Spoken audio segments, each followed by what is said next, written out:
Le géant de la Space Coast est de nouveau en mouvement, marquant une étape monumentale dans notre retour sur la Lune.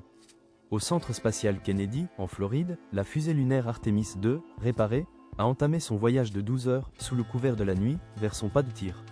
Cette imposante fusée du Space Launch System, SLS, haute de 101 mètres, repose sur un transporteur à chenilles légendaire de l'ère Apollo et se déplace à une vitesse infime vers sa destination finale.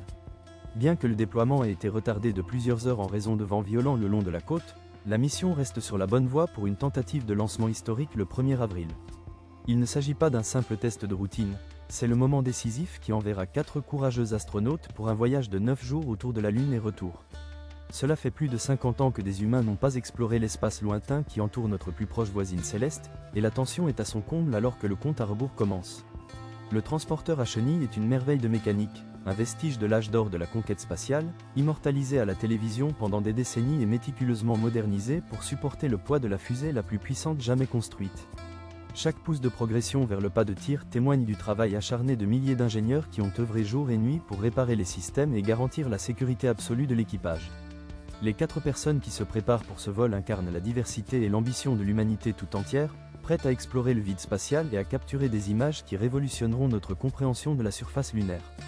La recherche d'une présence durable dans l'espace n'est plus un rêve lointain, elle devient une réalité palpitante, le matériel étant enfin en place.